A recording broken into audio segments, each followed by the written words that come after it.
yensuam if you say what you know brother wasi wababo kwandi atwa yenti yetutu ya namo de si Kristo anamamu said ye be yin som ebe wie panye said ye be ya dachi ye be nya dan kwa ama ye nkra eye nipa bio ama ye nkra ese Yesu Kristo mu ena enkwa ewo na wanyana mo na ye abro so nyame hira amen amen hallelujah amen and me pesa me di Matthew chapter 18 e kasa e kire me di Matthew chapter 18 e be kasa ye a kire hallelujah amen me trasia me dwene me hu ye no na me study Bible no e ma me hu se onipa bia anasa wona fama aja wona fama aja no correct se wona o papa e wo ho na se wo ye abofra wo abofra na wo je o papa no e make sure se obe provide your needs nyina ye den abra onye den onwene ho dia wodwini nyina ne se obeye agya no apedie wodi obuo na wodi osuro ebe suro o papa na o papa wodi ahobrase ebe ma papa nya wo hwehwe bia papa na make sure se oye ma no crepa hallelujah amen eti eba sa ema obeya akoda hallelujah amen amen but say unyinya to a certain point now we start to room branch here boyfriend girlfriend bomb we start to room job to number we start to we no we start to go no ba who say one yini who said your papa timi anye no wo be ya mana busu go one yina che wo papa hallelujah enti e ba say papa ni jao wo life ma no correct ti no on ka wa sambio abi enti e ba say otimu a ho timu kwa na okopem wo ba bio a wasanjo e wo say wo ya abofra hallelujah wasanjo no correct come send yem hallelujah and don't take caneno hallelujah no for a joe bad cell phone but what is a pass of enti ye na kan follow gu baby say onipa bia na odi ne sabon kum ebe kire ne fie kwan enti me say o ma mi dagata na o ma mi ano no correct o papa e kwhwe nsenia o papa no enti you matter how obi antuma go e na de hallelujah that is a on to go ya wade dia and na me di Matthew chapter 18 be kasa cha hallelujah what you say that is pa obi antuma go ya de e na tade na Yesu Kristo be ya antuma go de maaye what you say obi ya antuma go according to Philippians chapter 2 verse 5 ke kama de papa hallelujah na me build the one start to higher check hallelujah amen pa because I never hit it Philippians 2:5 or say Yesu ahobrase ne na ho pachire wasi Yesu na ho brase ne na ho pachire na ho pachire onyankopon adina ni monyam ni tumi ni kasiye na ni monyam a ehira nyina eto so hallelujah what you say na ahobrase ti esane ba asase so hallelujah no problem oba se nasam but emra Mary ji asem e bedare honam hallelujah ema obeda Mary na so ema ma no fo no me no problem she papa na obo Mary no obo wiase ni mu nyama nyina na so wa bre was ama Mary e dwan no anu edine na wa bre was ama Mary ama nkoko anu edine wa bre was ama Mary e tete no what you say amen ahobrase ti enso emra na wada Mary na so nyina no wanya kakabensam dabi wanya mensam dabi ai ma bibia ni adansa se woni ni Messiah no dabi anyera mfiri Mary na so hallelujah amen what you say amen ke kama me I say mama adwena ewe Kristo Yesu mu no ara ntram mu bi ke kan 6 ono na owo Yankopon tibia mu die ono na owo Yankopon tibia mu die me bisa se ye ne ho na mafom yes ye nini ye yempanfo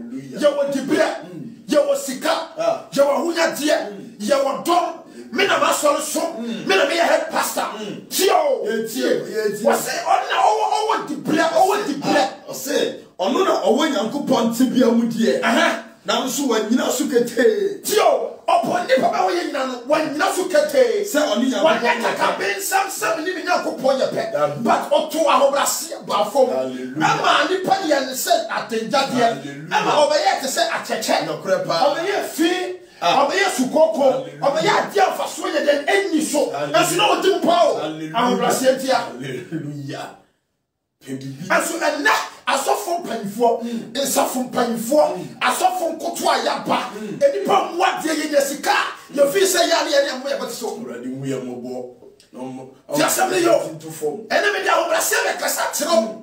No one who said, you matter how you think so when you know.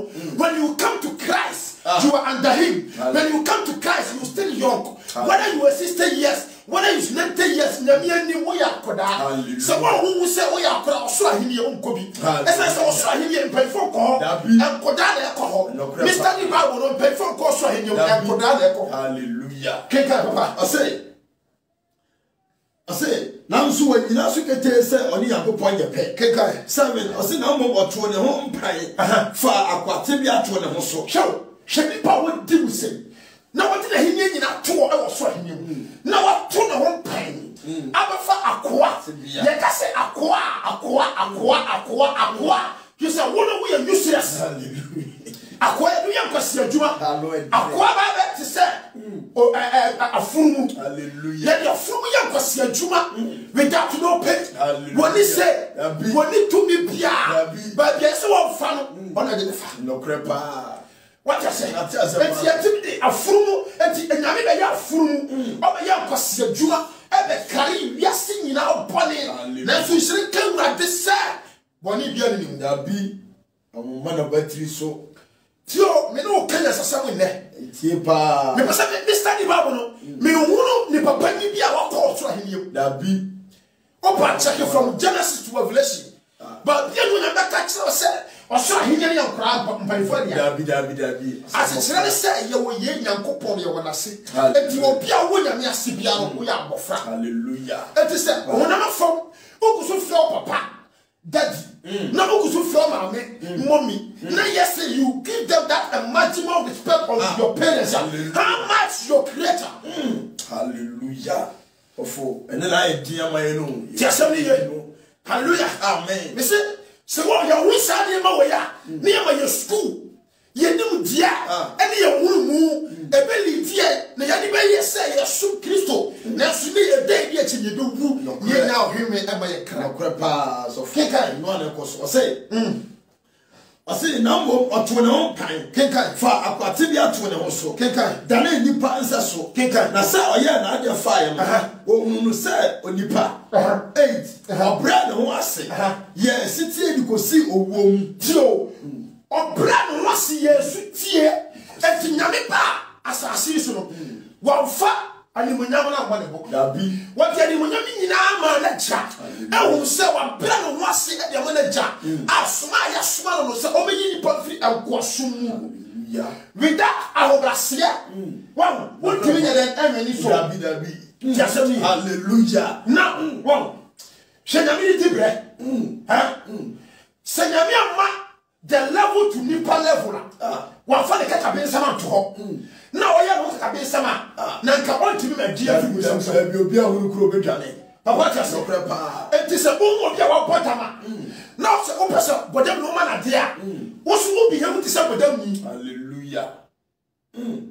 What I said, who be able to say them, but don't need. Say they be able to not see with them in this option. But who you always said gently. When you about one voice and I want to live in our to be, and to anyone else walk. Hallelujah. Let this all want to say about that. Let you say, if you go to Rome, do the Romans world. Do. Hallelujah. Hallelujah. And when I person already a battle, yeah, it's your back, person already a battle. But upon all that, I will be a funny Satan on the fire. And I was somewhat back. What I said, or Satan catch said, someone, or Naminabana, dear, Satan or Pai, when your man could be perfect. Hallelujah. But for him to deceive the devil and know himself. What you call you was supposed to say here? What I said, to say, or body payment, and yet tonight I won it only per film about. Hallelujah. What I said, until I was something so maybe you cross you. No, Mr. Abba, when everybody here. But I don't know how to or buy ever that upon us, so never go. Hallelujah. Ever or we ish, no crepa. But what I said, but upon it, you know, upon it, hallelujah. I don't know what I say. Why you can't be a free? Amen. Amen. God by Egypt too. Amen. Upon the national, after some say, the word when it means so, you know, Sanka Wanimina, and Kobaka Onyameba. But for 6 1 day, it means said, devil does not know the Son of God. Hallelujah. So I said, oh, but no, but I said, what to know pine? Ever far quite a total syndrome. I'm a someone who didn't papa away. It was said, the word wouldn't Onyamene Banda. Than a boy pan. Hallelujah. Amen. And so, and now, a software back. You go to a cassia, and your papa cassia, send it 10 years. So deep for them. What I say? So deep for this same color. Don't be saying your money. Would you have some layers of money? Hallelujah. It's not that all over the colors. What I say? And the young boy say, and you will Facebook or your preaching. I can be something gay and what yet, or be a dinner time. Oh, hallelujah. Amen. Verse Bakuna Otiasiano. Verse Bakuna Otiasiano. And look on Coco Chobila Catcher Oti. Hallelujah. No crapa. As well again. Oh, why may something? Missy. So, Obi Piana 1 million or 1 to say Bofra or Swahili cook because. Oswahili and Kodana call no credit. And who say 1 year? Giant. Hallelujah. What I mean for you? Got your heaven. Yo, I say 18. I say a brand who I say. Yes, it's here you could see a woman. I said, we are who won Mumpo. Now, I say, and Nutina when you coupon so a man so can say, affect you. Shall I say over 90? And to open ya, Sati say a bar. Go to the Nakoto. Sati no national point, Jesus, and quiet than a war. And Jesus Opa before them. And Jesus Opa, I decided that appear. Or did Jesus Opa and quiet than a woman. I will see and about Papa, a deal with you. That is the person you have and true humbleness. If you want to know the mindset of God, true humbleness. If you want to have a cut with true humbleness. Without humbleness, there is no way you can walk. Have the word of God. Hallelujah. Mechanical pass of what I mean. One for us, and for my cabin. What the matter was a hunter for the was so damn fine. Now, a piano don't pro. What piano don't pro. What piano is not pro. What piano pro. And the one Brazil for. And you are so from pay for the Bill Brazil. The blaze of any them. Ah, one does ye. What can you wake up? One does ye. So, can you imagine? Oh my God. Ah, a does papa. Hallelujah. Amen. What can you wake up? I'm down for you. Amen. I say, and Nutina when you go on so, a man so can say. Now, a man, dear, a bro, see, and Nutina when you go on so, a man so can say. Hallelujah. And to never be a whole person, we are hallelujah. Our brown was our Brasia. And a two months of Bomas, hallelujah. Our Brasio, and a many point hallelujah. Our Brasia, and our Casamuani, our Brasia, and the Popu Casa, our Brasia, our Casamuan, our Brasia, and many point Pubetio, as I saw brown was. There's another dream, Musu. Tell somebody, and that piece of fire. Ye Yamaka Bisa Ayete, our swap. Ye just got my competitive tablet, and let me be so say, Cramoni pen, and a bomb paya or ton or chatting. That be, a Cramoni pen, and a bomb paya. I will know your go to maybe I. Mohammed chapter 2 verse 3. What your force? Hallelujah. Obino. Just obino. Now, at least of fire, who broke a Pharisee of the Bible. Hallelujah. And the false and the tablet about the Bible. And I was sworn there. You are going to make the Bible. 2 million any form of 2 million any time Bible. Hallelujah. No crap of you ferry. And come on, Mrs. You be that. Be the one lantern. Mrs. Ghana, we enough. No crap of and come let me do what you want to buy. No crap. You don't want to buy yourself. Because I'm really a young man before. But what I said, hallelujah. I mean, what's a Muslim? A question. Now you are to Bible. You go to Quran. That be no women, that be. And so what's your son down? You can say. You go to verse pen or telephone. Oh, at the same time, so on press and message the first. Oh, so for what gas is send message first say. At the same time, oh, for the fear. Maybe some say, Jama didn't put it. As just in young Russia, no crows of Sakawa Russia, and that the period of hour, no, that 2 minutes, no, that 1 hour, no, that 3 hours, no, we will present unto God. Hallelujah.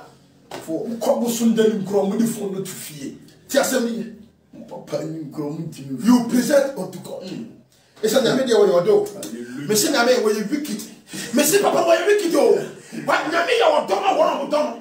What your Donna one has some no cry or Donna one who soon a man no cry or Donna one who did not send the seal or Makumu. When Namia the one of Shannon or Shannon. Hallelujah. And Namina Wakana. Oh, but the other don't go do what? Hallelujah. Hallelujah. Amen. No crepa as of. When you hear Mopona, yes, son, because of one deal. By one day crown, you will be also there too. First, go! I'm a foot. Hallelujah. You go to the fellow to the tablet. Young Papa working crabby. Young Papa working kind. And you haven't done your phones. You haven't done a tablet. I saw for pay for. I saw for 4 and no be a tablet. No crow. So for you cast a tablet in a yen. What I say, no crab tablet a yen. And your pa. No mom said when you come to what church for tablet to check. Hallelujah. What is your problem? Hallelujah. In the church premises, you come to Bible now the king for tablet. I said to you, who show the more food. Hallelujah. I say, so what do you do? I say, and you see, now when you go pound so, a man so can say, now a man dear, a bread in our soul. 10 say yes to dim, now go to dinner, dear, I was so, dear, I was, I say, so, dear, I was, I say, 11, amen. Oh, say, sir, if you want to decrease to your son of a Syria, you can't come on, sir. No crap, I say, opposite dinner. And I'm so many young. Hallelujah. Says, a dean ever pie what Germany. No crap. I feel also a dinner boy and you might but so because but when you are Russia, a dino, and Timon never that be because when you go on out Russia for an no crap. When one of whom will say, when you met and an auntie, when you made him more flat. And an anti for an and say, be what I say, I said, pass off. Ah, I say, oh, so for one penny was so penny. That be also. Said penny, a small penny was oh, I need your consumer patch. I mean, small penny, swat. Hallelujah. No crepa. Eh? But penny, be a bobia spanner, small of no crep. And the about the same thing. Was a small. Uncle be a senior uncle. Hallelujah. If you small crack and to almost or more under him. Hallelujah. They are the disciples. And as if you are a disciple, we have a frap. No crap. Hallelujah. Father, go swim on myself. That be someone who saw myself over 1 month. That be from that is someone who saw what in your pa. I want to get a one. Hallelujah. Amen. Make your place and net, bro. What's what? Amen. Why you get check? Huh? Who feels a hipsonity? Who feels on one thing? Oh, I don't see it. I don't see it. I don't see it. I said, never knew that. I don't see it. The catch up your own planet. Hallelujah. But I say, John chapter 14, I won't quit here. Hallelujah. What's what can't see me at work? I sound down. Correct. When the puppy and catch you outside, when you're saying you see me at work, will be able what's your new to your cabin? What's your new year? Or your cabin? Hallelujah. Amen. Let the one to Russia. Come on, go to work as usual. And I make us obey to this show. I can't say it. Hallelujah. What I say? I can't 2 minutes in a woo. Now, so I felt one bomb crano. Mammy Pania, 1 minute, put your bomb call with a question. What's your question? Show 14:5. I said, I was shaman now to walk. Now, I was so many to do. Utrinjio, I say, well, Boston to 12 so. And yes, no, when I mean, you want yes, none was soon. I have Boston and na. And to be some, I can't say. I can't Boston say, I have a visa, who bent down to our celebrating me catch your brain. Obosun had to do your own meeting. No great. Obosun to do that. One now, Betty, or Kawanamo. Hallelujah. Or Sinner, Cassia, or in Sano, Amanoa. And yet you are free in the soul. Yo. Now, woman was say, obey the da, set or penny. Yo. What John not to walk on sound. Now, guess some who the wood to 21. What you have been a man was it no more also woo. Me class over try to woo because this error, I am telling you, sir, we are the dangerous error. Hallelujah. Yeah, but me say na me. Some prophecy are happened. Hallelujah. According to Matthew 24, all that prophecy has happened. Hallelujah. Me catch you pray. You pray with Ketwa. Me say, I don't know woman. Say, you woman. No grandpa also. You see that me teach about it. Hallelujah. No grandpa also. Because who can then chapter 4, chapter 3, chapter 7, chapter 8.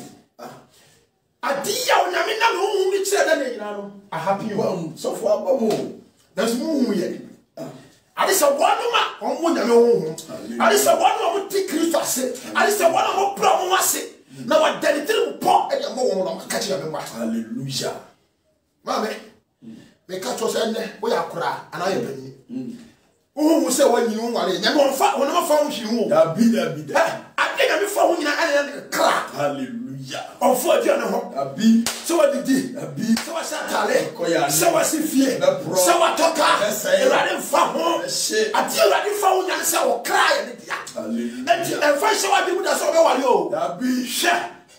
Rather pen your hole, rather pen your hole. What I said? Because me.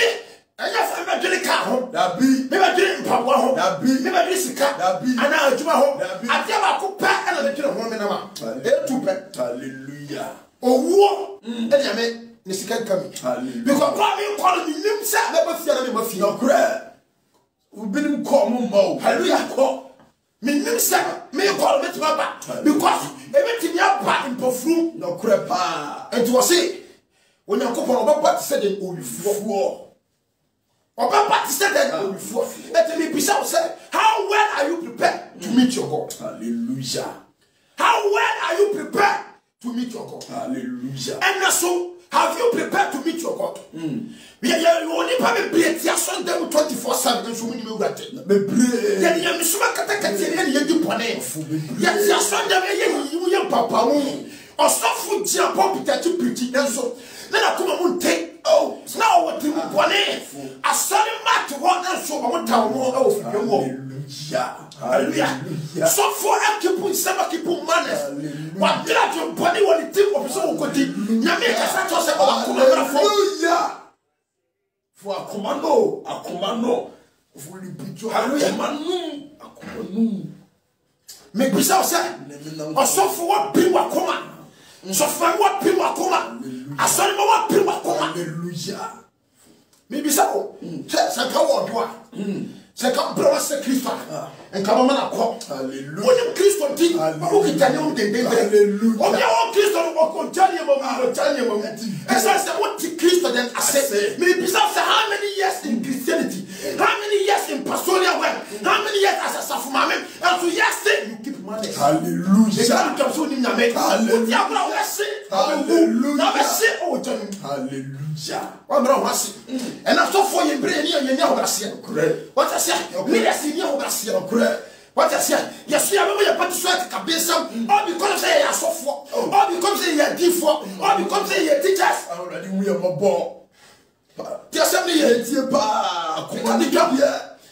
what I said, and then also Ghana and peace, almost slow that a big Ghana and peace, I'm not myself. No, correct. Go down, I want something that I won't fight. I'm going to the 5 minute channel. 1 minute channel. Jeremiah 5 verse 20 down. Jeremiah 5:20 down.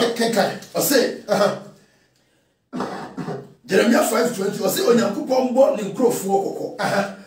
20. I say, Mosi on a mere. ɔse onyankopɔn bɔ ne nkurɔfoɔ kɔkɔ onyame bɔ Ghana man kɔkɔ emu ampis kɔkɔ emu president kɔkɔ emu assemblyman den kɔkɔ emu ahemfofoɔ den kɔkɔ hallelujah amen modi mu banyi dia katakata mani aso mu sura wurade na mudi bɔne na mukum nipa hallelujah twam kwasi adia isi parliament empanfo mo nyɛ mu tofo dwene ntɔkwa moko all because of the boss Mose shi ni o ani na moko esikani bra ni madi empanfo ma dan perpendicular empanfo mo di kura hallelujah ɔsɛ ɔni ma guase mo prepose mo mo previous year mo yadi off na capricho she ya wade ba ko pa adifo fami ko chapter 6 hallelujah verse 20 to 33 yera Kristo for ya wade ba ko pa ya go oda ya wade ba ko pa ya preacher sha ya wade ba ko pa ya we are mad for that thing hallelujah eni nyame ho hallelujah so wo nyame ho a wo hwehwɛ tene no kenkan Matthew 6:33 ɔse na mo hwɛ onyankopɔn ɔse na mo hwɛ onyankopɔn ahenie ne tire ne kame wɔse yɛhwehwɛ onyankopɔn ahenie no ɛne ne tire ne wuyɛ de kame enti yɛne Christian fo no yɛna yɛwɔ nyame so ano no yɛhwehwɛ wɔ soro ahenie ɛne ne ɔsoro ahenie enti wɔse hyehyɛ wɔgya wo deɛ ɛwɔ wɔ so wɔse fa akoa dɔtemmoa ɛne akorɔmfoɔ ntimi nyɛ dɛ ɛnwia hallelujah ɛnyɛ asase wɔ so wɔse asase wɔ adia ɛmmerɛ bi ba a ɔsoro bɛte abɛbɔ asase wɔ mu se na ɔgya bi bɛnane ne sɛ enti asase wɔ yɛbɛsɛe ɛmu po bɛsɛe hallelujah ti asɛm ne yɛ na ne akɔ meka na metiri wo po akyerɛ wɔte ntie pa asɔfo ɔsɛ ɛmmerɛ wɔ yɛ wɔ mu no ɛyɛ ɛmmerɛ a ɛyɛ determination and focus and set your mind for God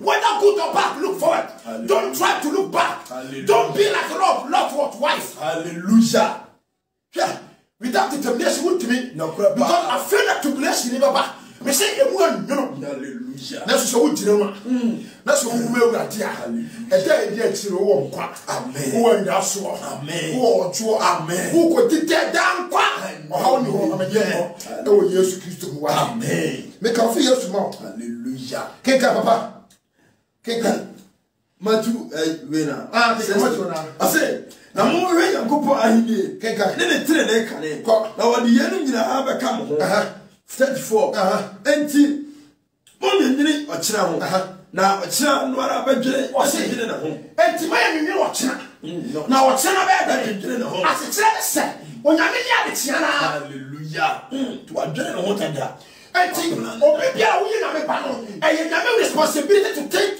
for you hallelujah it's the responsibility of God to provide your needs for you so it's better for every believer as a true believer stop thinking and thinking for one thing amen at the moment you are thinking and seeking for the kingdom of God that is where prayer never ever say when you meet don one ma almost shadow na you ku one ma almost shadow and you obi a na no ku ra do you obi a wo so urate hallelujah ni bisa say wo so urate da bi aso wo so urate nti o say adwuma na wo ye no sika na wo pe preaching now will preach to the sick. No crap. And who started ya pay no open you 15 minutes. Yeah. Oh, do 15 minutes. No open you 30 minutes. Now Jessica. Now go to now to say when you me and a bassa. I can see Panama. We say obession crofo. No matter bow. No crap. Obession crofo. No crap. No be you bow for as I said. Object me when you do that. That be no crap. As I said, one of you hallelujah. Just a minute. One day in a juma. Kenka. I say the Davieramu, one in Dosuma Edamo. Tio. What's it? Davieramu, Bonnet Dos, one a Dosuma Edamo. And the every day any pay who, every day any pay in Astasa, and down way down, one in Dos, Papa. Hallelujah. So for no crepa. No crepa. Just a minute. Every day, piano, one, Bonnie, Dos, Chance, Dana, I ever and that. Hallelujah. And every day now people are punished. That is why I read the believers. We must preach undiluted word of God. Hallelujah. And so yeah, done a default for oh, what I say? Oh, yeah, done a market. That's what we see 2021. You have put on Christo. Hallelujah. I just have hallelujah. But say, yeah, me na me kuyo get me kuyo krepa. Because I have my mission and my purpose. Enter also a friend. Hallelujah. Me we are to kuyo da bi. Hallelujah. Because yes, you are to move. I say, near Timu. Or so sing the word you say. Or you also can go so. When I made a bon summer show, it is a little trouble. Now you will walk to Jesus Christ. Your foundation, what Jesus. Why not Unsrobia? Hallelujah. Unsrobia. Make a few small woman. Amen. But what's your name? Bro, what's it? Oh, Babasia, any member of Basia, what do you want, Papua? A candy Papua. Ha! Now, only some woman I think Pamania. Oh, so for that you won't put them in an enemy. What's it? What's it? Rebecca said, yeah, hallelujah. Rebecca said, hallelujah. Now, Rebecca said, so, Cocono of Angelita. I was asking you, and also for and you was a walk, cut the chow, Cocolia. Woman, some food for my boy tender and you started body and pay. Now, trying to say, beer, Miss Beer. Because you are for child, not that child, so hallelujah. And you can say, me make us say, beer, hallelujah. They are no ideals of I don't drink. What because of all Pabua? Ah, Busika. Oh, for a sword for sword. Oh, hallelujah. Amen. And then I'm for you, or top car crack, for me. What I say? One of them told you. And for you, I already are. The one. For mammy. What, Joanna? Hey, what was that young? Hey, what was that young? Oh, you must show. Why? Because you followed it from. Hallelujah. Because it's a word of expensive. Hallelujah. And I will never so. Hallelujah. So you respect it for. Hallelujah. More than one said. A full person. You want to do everything possible to save what the four. That is why we must do everything possible to save our life. Hallelujah.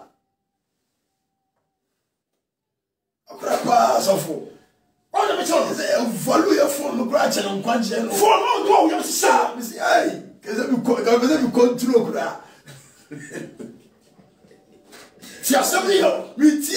Simple because this phone is more portable. Ah, there is an iPhone 12. But what is that? And you put phone and you call phone. Now you say, oh, continue. You are so easy to sin against God. Without to say the slow. And you want to call and to phone your own phone. Amen. You can't see a Muslim resort to according to Isaiah Psalm 50, what was standing for Puchum, and I wanted a mirror to tell me. And somebody to tell me what we did to church. Hallelujah. It was no deep brothers from what I say. So what did you say? Maybe definitely. Dabby. And definitely was it?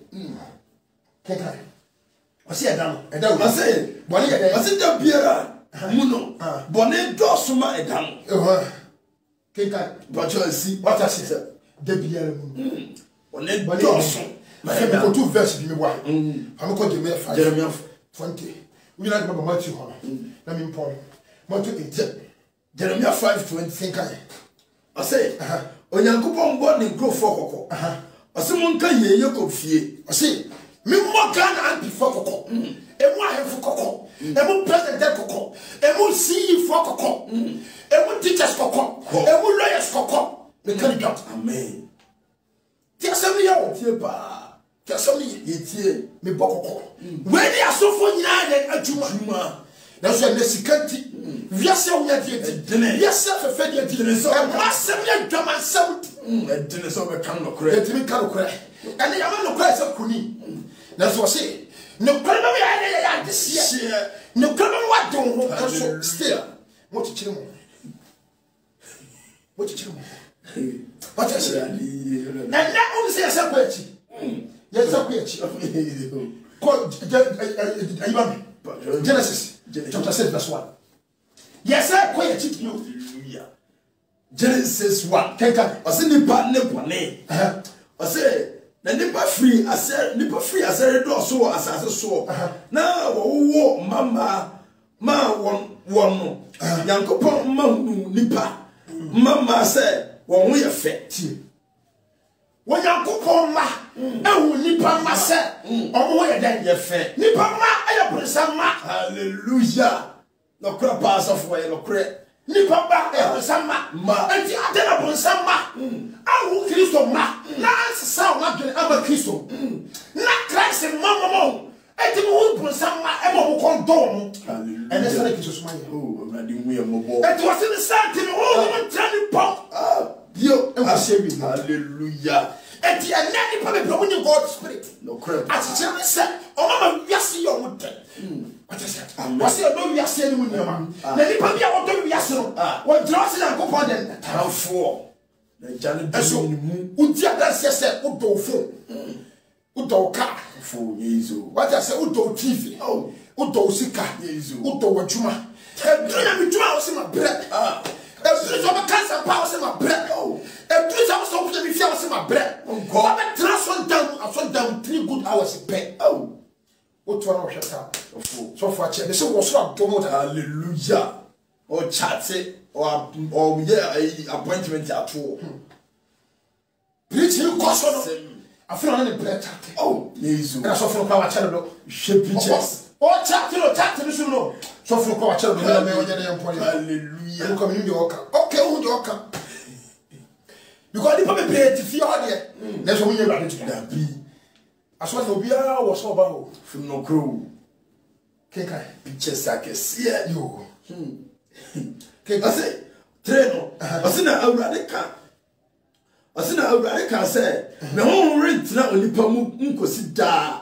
If we say, why you honam, enti, Nina Bayer and fear or her. Nina Bayer and fear her broom tea. Was it? Ne home, and not when you come and star. He said, why you honam. And sound I want to know, and to daughter to 4, there's 24. Was it a million partner, a million? Now, no good for the selling that it. I won't and grab. No, what? No crap pass off. You sorry, I do no money. Yes, if you are in flesh, there is no way you can testify about God. If you are in spirit, there is no way you can speak to God come upon your life. That is oh, no money. Conclude to me, and you also for be a moment. Correct. As for be a woman. Members will be a woman. Hallelujah. Galatians, which is here, none for hallelujah. What I say? Mamma, say, open so no idea. And it's a what transform. Now, we build themselves over there, no idea, and that's what they're wrong. At the moment, I won't do that. I don't know. No more, we are seeing you. Hallelujah. Hallelujah. It was in the Joshua. I say, and my bless someone again, and through make sure someone come be. And I said, if I be now, make sure, sir, I'm not assimilating. Tanawa come on. I'm your bad, no boat. Send me to my commerce, you know. Sir, I'm your bad, me do it. Hallelujah. No more fast, I send you out in hallelujah. Oh, so ready. Oh, hallelujah. I feel go back. We tell the moon too. No, we are suffering one too. No, crew, I know it today. I know it. Why your flesh? I know it today. But we are flesh. They don't give for one inch. I know it. We are only out of the child. Easy crab, jam on a castle. Mutu hold on, yes, a kuni. But she cross also. Come and cross. Oh, cross road. Hallelujah. Sako, put your hands up cross road. What job is swag? Mamma, hallelujah. Think I say. But Jeremiah 5:20 I say, Monka ye yoko fie. Na mumma wanti ni Yuda say, Muntie ye, o man kwasiafo a woni tire. Wase o man kwasiafo woni tire. Etigane ye tire. Hallelujah.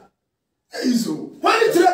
Kristo o ye tino. Ye Kristo sinche na ye ya kese nim die ni nyansa ka puma ma. Etigane man ye tire o man kwasiafo. Hallelujah. No crapa, Signor Misrotimua. That man, you need to because now, we do a blessing 19 and 17. No, can't trust you was some home. I will be careful and sure as I am about. Now, how to say, if yes, I am for me, I know what then I do. For one, what I say, and this a woman cap on a pan, Nisu, Nini Papa, Nini, Nabrabo, yeah, Bow, and the and organ, and every democracy, but we are more. Oh, the family democracy, Hallelujah. What I say, as a pass of Lampion, dead, masturbation, Joan, Nina, if you saw them, Kubanum, I am America.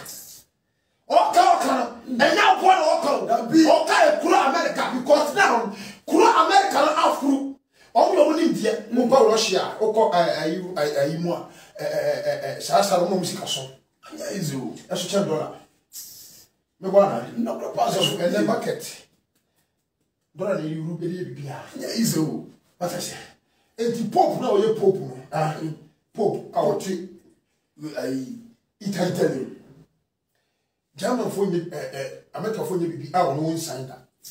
This would be only the same. Let me check. Me if it's match on. And now I'm not flattening. What I say? Empire for some. A woman for empire. And no move, we are seeing that. And the US, you're not quite. I'm about what I say. And yes, I can't really yet. When you made it, not brought once in a mission. It was saying, a man was self when you trade. Or ni, so Muna dear, or a son, so one tea a seven. Or one new a son, because you make us our take a bee, and you come back to Ghana. Parliament, what you are paying for the future. Jania Hunter Shama, she can pretty. Your mother champs. What I say? Mo pa. Na mo amu ya beto na mo to mu di kwase asem. Mo mere baba. Oh, so I say mama. 22 no. Ase mu nsuro me. Awurade asem ni yo. Ana say akoma ntu manim. Me a mede anwea meto opo ano hye yo. Da hye a entumi ntrati. Alo adre. Enti you so that it. Wo no wati anwea keka. I share so say and so go through Russia. No, they are dear and slow and your poor.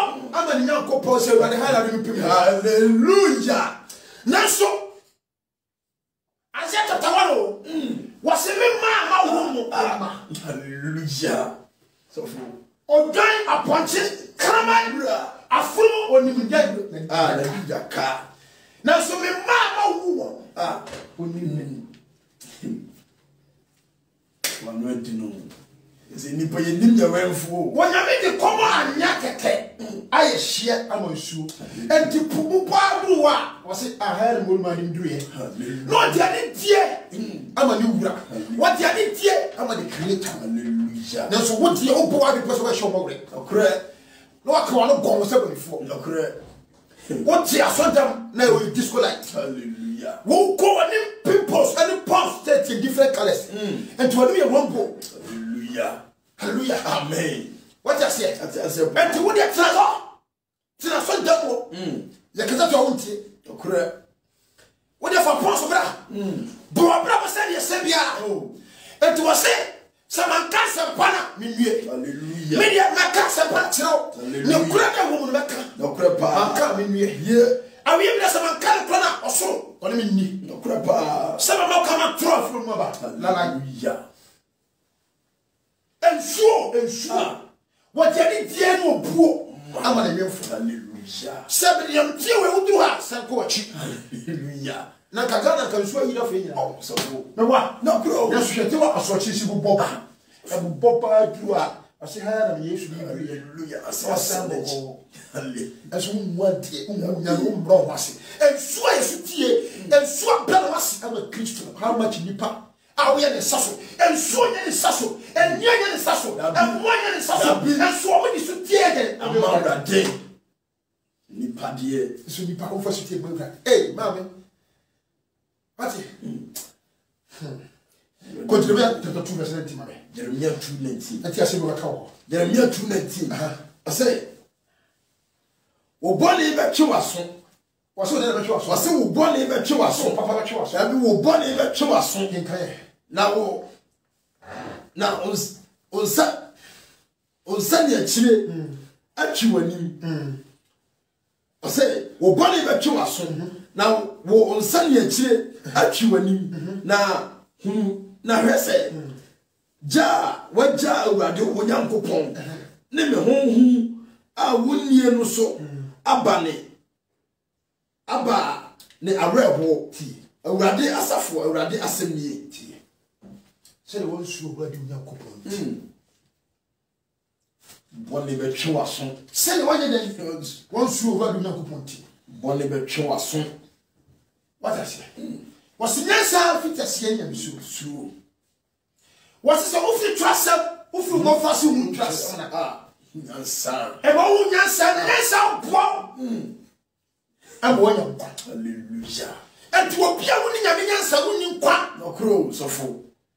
Young son in the double concon. Nancy, no conco. And to appear winning slow, what in a million son? Hallelujah. What I say? And to appear winning slow, a pastor will bonny in a church.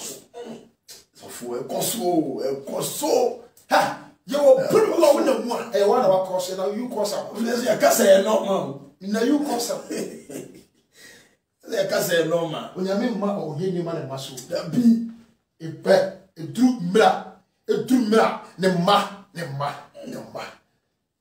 Oh, I'm sure when you see, how much I see, left about in a see. When you mean ball crying. hallelujah. For country in soon. Hallelujah. I'm crying then. A better hope. It is a yame and a do yet to man. And you never seen a mere mock to the other queen. No, you will a truck. Hallelujah. No, we need to be for free. No, crap. As I say, Yamino, and 2 minutes one. Tell you, I want to win your breath. I'm always our power. That's so good. Hallelujah. I'm also. Hallelujah. No crap, so full.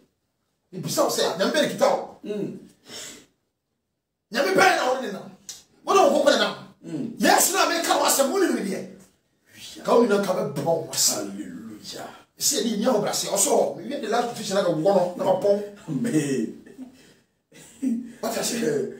Hey, got you. Come on, But you, what can I say? 3-11. Camarca 11. Michelle, Marca 11, that's a Mika 11. Come on, shall be professional. But I can't come like I first. And I said, Mika, and Maraca 3. Do me come on. 11. I see a multi-trade G at the Mudia. And one, I see a multi-trade G at the Mudia, who attain. Now, a mu a software J at Katia, Chile. Hallelujah. I say, Mika 3:11. I say, or Cassatia or man at 3. Or Cassatia or man. Or Cassatia or man who then at 3 4. I saw for 83. So for. Pen for 83. We are 3 4. Lawyer for 83. We are 3 4. So that's an eye for 83. We are 3 with him. Hallelujah. Judge is for 83. We are 3 kind of double catch up. I say, a move. Ati treji adamudie bu aten na emu asofo gye akatua kyerɛkyerɛ. Hallelujah. Amen. Emu panfo gye adamudie lawyer wo dia asɛm wo dia na sɛ nipa wo kom nipa na so wa gisika edi amamo wo pese Nyankopɔn ehyira mo bu atenhyɛ o gye ne ba ba so na mo ni okro sɛ wa sɛ wa de wo be wu na ahye ɛna be kafo Yesu ma what I say what you who dia what you as a soldier and army and police what did you protect the president a year pa now what did you protect the crack what do you crack who protect you big papa said you be a two cano said you be a young couldn't to hallelujah who never for more now we are why you crack what you want to be na dwene maso o crack why you want to be bisa o na o crack why you want to be Nyaye. Mami, yes, Baba Bio. Hallelujah. Yes, Baba Bio. Ba. And what was Siami Katas and Bien when There is God. Hallelujah. Amen. There is what? God. If there is president, there is God. Hallelujah. Who created that president? It's God. Okay. You ready? Ti assembly yo. Mommy. Ti assembly yo what? There is God. Hallelujah. There is God. Hallelujah. Don't allow anybody to deceive you. Amen. Make sure, sir, you focus on the cross alone. Amen. Make sure what you do. Amen. But what can you And yes, sir, you better down. Hallelujah. You better down. Hallelujah. You may pay one other. Kenkai. I say, now a moon adi for Jessica Shankom, Pasiafo, Chile and Radica said. One more day for Jessica Shankom. What Jessica was a professor. Hallelujah. Or professor, so with Jessica, a throne of Cassandra, so full. And of course, what God, Chile and Radica said. oh, so a teacher or Jessica, so what church. Oh, and Timothy chapter 10, verse 8. What's what the map? And Timothy from a hallelujah. That be Jessica. Mother Jessica. And to be who and we get hallelujah. Mutosika chain and yasam. Mutosika chain as a pama. Mutosika chain truth. Mama Kwama Busama phone. Hallelujah. All because of fame. So we give fame. Let me share for somebody also. So for me, you are so near again. Let me share for somebody also. You bring good Juma. So did you remember to make it come? Not a done so. No more chapter 7, verse 21 a year, Juma. Selfie, Miss Cock. Wow, would you tell me what was Sadia and you're a so far went to. I went today. Tavias, I'm going to be machine. Absolutely more. No, Radis like a sachet. Make I, let me write a shimmy. Mr. Hey, if I did to me, Baba, yes, sir. Mr. Jabi. Make kind of correct. For years, Opa, Fapa, my fat. Kenkai. I say. Na emu adifo Jessica Shankom. Na wotwe awurade ka se. Enya awurade na owoye ntam yi. Boni biara ma yen so asiasam era moko ba no. Ghana boni biara ma yen so gransho era moko ba. Enti aba de sa woka emrade kasade hallelujah. No we nya je na to boni. Obi fili preach dem ba wo si ko kwa go chi wa je si awurade why. Ya ko ba to ma ba de be to ofi bo na wa je. Wontimi kala kora.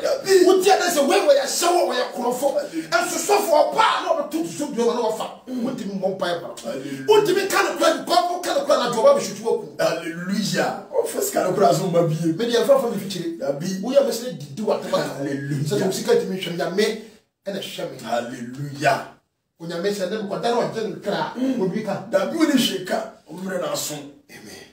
Osi santi munti Obafentam Zion se afuo na Jerusalem adan aboɔ akwakuo na efie no bepo adan kwaye sonsonia ene ko so Ghana ze futu Zion o ka Christopher no ya ye hu kife no Ghana so be futu ye izo sofo continue 44 Jeremiah 44 verse 60 mame you remember verse 69 point for 10 minutes and one tough. Umro masi, bro masi wati. Jeremiah 44. What bro masi ma madam? What bro masi ama boss? What bro masi ama mame? Yezo. What bro masi ama madam Jimmy Ford? What I say? O ko from the uro papa surunti. O sura popo e ko Jessica do kwasia. O fa sura popo e yo kan ko jimodu. Hallelujah. Ma do attempt. Hallelujah. Who's can be simple? What has I did know this kind of so and you yeah, come so fear. What you did dear? Oh, so full campaign. Oh, what you was my dear? No one can car. Oh, one. So for a show was a phone. So for watching or Ghana when we meet in match or make his statement. Do you comment where you say? What ba the na say na nyame na no so aboa say e ba say e sika go be je no honti ase asem ba ke na honti ase but so wo hu honti ase izo man for different thing together no kasa honti bi ase a em kasa yeah what is this sir den nkasa ho emena wate wona na ahia no na woni ba mu fie yese won ware apata onyame na papa bi ngusira wonya wale awutu uye ya wosima gya asere wadie nyame no bo wonya sika wosima bo asafo no wosima gya asere kan kosi asafo hallelujah urade agye na ade yes sofo nya izo enti nipa na obompa ya tane wonam ne ngusira mu no obompa ya nam ne ngusira mi biatu hallelujah etu wo ma enkasa ba ha sa onti won na da won ba won ti ase bi what I say the only thing is na to me and you can say upon all that obekasa ye what I say upon all that 1 year the amount that hallelujah na me na mu e na ehira wo hallelujah what I say but that da ya so for ni nyina ye chama urade mate o ma urade mate ni na say hallelujah but me person me tell one mo di papa na tam they have to be very careful so for any die ko ni ko so mudi na tem any go say le papa no kan sa hallelujah Matthias but walk out with or out of what pain hallelujah fu obi fie wale papa da so o bo be meti when I mean I'm go say mama ne wa yi nipa o ka say tiama all because we dey focus yourself you are put 200 is in kind Isaiah 44 that be Jeremiah 44 I say you da for achi samfo on atem sem kinkai 15 no I say ana marima woni se won yire no mhyehyɛ adunya ma anyame foforo no nyina ne ma wogiregyina ho no nyina asafo kɛse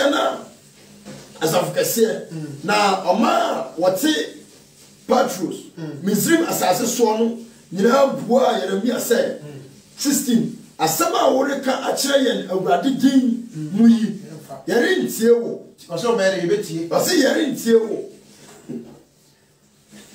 anybody nyina dia na sɛ ɔka no kora ɔka na me musura asɛm ɛso ɔde pɔsɛ wo yɛma ho asɛm na meka wo dabi meka Kristo ho asɛm de ho asɛm ɛso wabu Jeremiah 44 verse 16 wɔse ɔmane nyina bɔ ma dwene pɔsɛ asɛm kora paa Yeremia ka no nyame sura asɛm paa ɛna yɛkan Kristo ho adanseɛ paa ɛna yɛkan ɛso wo sɛ ɛfa deɛ sɛ menim nyansa ma gyimi ɛkɔm na nim tie o ntie me nyame hu mmɔbɔ amen na ɔnare ɔkoma pata amen nkɔma tie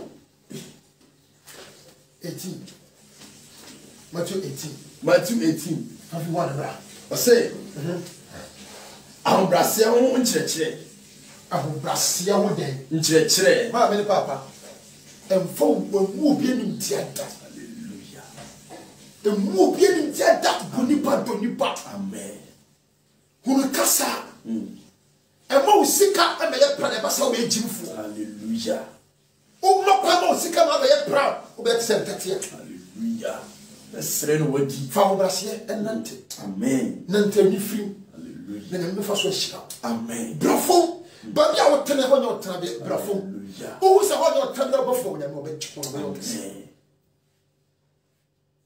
wate aseɛ ate ase pa so kenkan ɔsɛ ɛdɔ no ara mu na asuafoɔ no baa Yesu nkyɛn bɛbisa sɛ hwan ne ɔkɛseɛ koraa wɔ ɔsoro ahenni no mu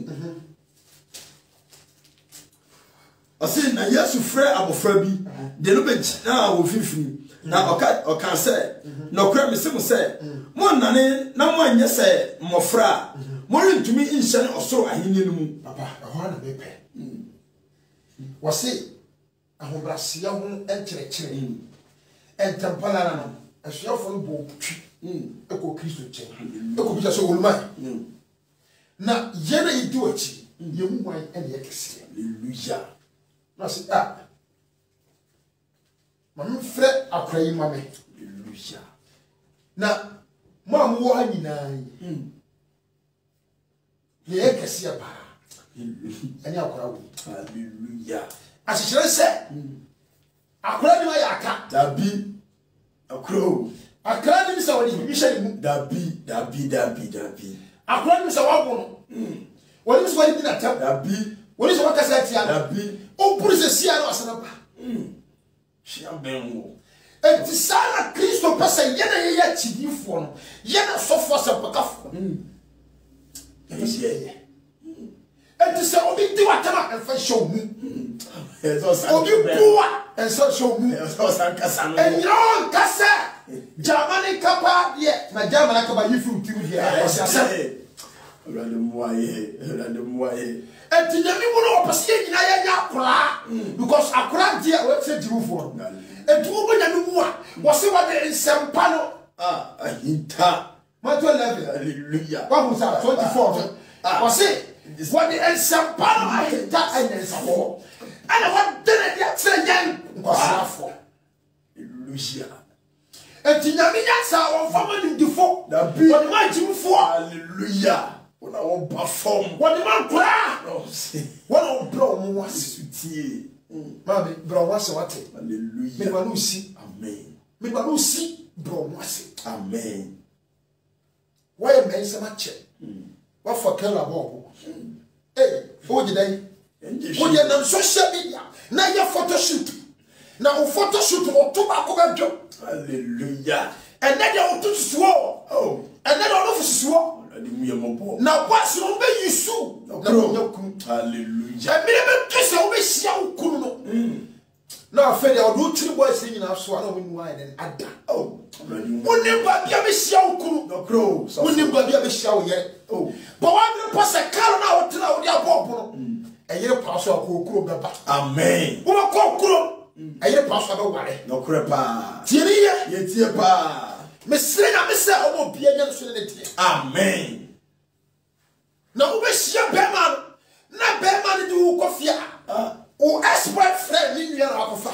Oh, I echo. I want a woman I was to do to already. What do you want to go to our force? With your frappa. Because nothing now, last summer, move a cassette, mobile possible far. Mukasa the crepa and emergency car as one fat. Hallelujah. And your fat car, boy, I'm going to do consist. Mammy, Miss Rotti, Jabby Biato. Amen. January be a year. I don't want to be. I don't want to kiss our poor, but the net. So we don't want to. Never get a kiss of hallelujah. Show plus of a choke. Amen. When I said I would hear Pia when I be told. Hallelujah. Said I would hear Pia was it brow, no bite you woe. Hallelujah. Was it? Said I would hear Pia and said brow, no bite you woe. Now what you will swap. What I'm an apple swap. Now so what you are told you for womb. Up a damn come. Hallelujah. Yes, amen. But then I'll tell you, enemy yes, amen. But unless we know who, amen. No good job of Panaka Sierra. Over job, Jesus, I'm calling you now. Show gossip upon it. Amen. Send them Jimmy, but you, amen. For what you want with general sister or more perfume, I will young. I am hallelujah. Perfume, hallelujah. And then the master shall body Jesus and that's all because what's the sentiment? Hallelujah. Hallelujah. So for a uniform, Miss Ramo, and will be a night out. Brown was it. Bravo, yet a sab of frat. What is the people yet a sab of frat way? Or so he we shall be. It means Mr. D. Babble and Crown and heavy and perform. We also 1 year, we also independence over bread. Hallelujah. And Bravo, amen. Boo, amen. But in so the power, hallelujah. So that hallelujah. We have a door soon, amen. Who provide my own soon, amen. And you could want to soon, amen. And let when you mean show, amen. When you mean your kiss, amen. When you mean your working, amen. Your mount, yes, amen. The sense when you know shout, yeah, you grow me. No, me don't bring it at my I said, me a chick. So be a real or Jane. Amen. I said, you know, Ecclesiastes chapter 12, verse 1. Sister Rade. I hope that be Ecclesiastes 12, verse 1. And also, I will run to them. And son, and what I'm in and Elto, and to the quarter 31. I said, you know, you said, Sister Rade. dinanu asem so hallelujah hallelujah na sha nyoma we nyina na be ko pie atemu dalere amen into over first Corinthians chapter 9 6 verse 9 keka ho me o si e twase ni pa nyina e ko pie atemu le mu anim na de wonam so do ni pa dua ye ese pa ko se ko hallelujah keka 1 Corinthians 6 verse 9 keka o say and I said, when him said, when I want to know, Yankopon, you know, I had a power in the fool. Was and I said, when you said, when I want to, we have a said, I say, Mumma, Nadam, a German for, I was so for, I was say for, Marima, oh, for, Marima, one in Marima, I will for, and the brave for, a sabo for, talk up for, nay, I will. Foreign Yankopon, you know, 11. Sana anka, mumu bitie, na afe, wajarimu, na watimo, na wabu mupem, Yesu Kristo, dini ye Yankopon, Yesu Kristo dimu, and ye Yankopon, and till I catch about Bigano, one of for ye, and two point of one over now for ye. Hallelujah. Crepas of him. 12 I say for nipa bia say Yankopon ani munyam and na wodu nipa bia boy twa so for days wodu nipa bia shop bi somebody say aso nyam wodu nipa bia ma dala she ko say Yankopon asore dan konkra asore dan what if for nipa bia say la din Yankopon ani munyam what wodu nipa bia say munyam mi si nyam o say da Yesu baba yes baba yes ayire paso baba na nyama nyina dia kan sese aso me na sika kam abeng hallelujah one day people say abeng bia hwi pampana na be tiba bia be de wo dia fo wi ase ba obo keke ase mo no ma nyina an kwan na so anya ni nyina aye right sama so me ba come once hallelujah so fu na so Hong Kong hallelujah wase Paul say me woni ma wo nyina an kwan no kwase ka me boy dwamane pa na so Kristo na wo hye enye me wo kwase me no bi mo kwase me no job mo kwase me no sa mo kwase me dia tro mo kwase me ko bokro mo kwase me ya fawa na so Kristo Yesu di heaven na me pa bia kono wase three ni wo hia hallelujah three na ehia nti me pa ye da bi Nka ebichi bi ebitima ko twan sakakra ezo ebitima ko akwa ehye pele hallelujah ebitima ko pemba ni bi nanso Kristo ho mununti heaven ti hojo hallelujah aso so ba Kristo up to now ukusu ye pone hallelujah ready mu ye mobo hallelujah amen mame onyame shira amen we do a chebe ko to verse hallelujah me po you malo asem no ho onyame shira amen onyame de ba nyame wadwem amen asemi achi for what they check amen okon koye papa hallelujah so urade hallelujah direnu asem so hallelujah dele urade to amen tane urade de urade tane chiri bone na ye papa amen na wanya homia ma okra obi yale a waje ya wodia amen woni urade a mesro fa urade amen hwe urade tira kwa amen okọ asora koni ye enya asora koni ye obi a wo ye Kristo ni a Kristo tu na wo tini mu hallelujah isa say enche na wo piwo ni mu amen akonta bobe na wo kobu nyame shira amen na wanya kasi amen adunti amen amen so mi shira pa na ongoso a enye okese amen awurade da wase ishira odin konkon ona mo baso abetuyefo ya kasa animunyam hye nyina ya wodia awurade de aka nyina ne se duo hene e wo wasem so na awurade na wasem so fa ye dia wo pe e ma wiasefo nyina na e wo din Jesus Christ mu amen amen onyame shira na onyame wanya okese ejidi se nyame ya tuma Saturday bia Bible studies amen ba bia wo hwe Tachi TV na jumadelo ya tuni din say hour of gospel emra ya di kanya kupon dey asem hallelujah amen hour of gospel emra ya di kanya kupon dey asem nyame shira nyame nyokese amen nyame mi wadwin omo ntiase omo as any dey consume subscribe to my YouTube channel amen Tachi TV Tachi TV What I say? Over Facebook, with my friend, over the TV. Over the TV, with my friend. At the same time, evangelist Frank Kwabratachi, with me and then a full. And me sure now on say amen. Who are kind of one quarter years for the call. Me can full class better than more. Me number from a number of Facebook, not friend. Amen. What you boss your me? What you so I'm a message or messenger. Hallelujah. They like a son of a direction. Amen. You be chosen from a number of friends. Hallelujah. And Jesus never for the soul. Hallelujah. I mean, you can say, amen. Amen. Amen.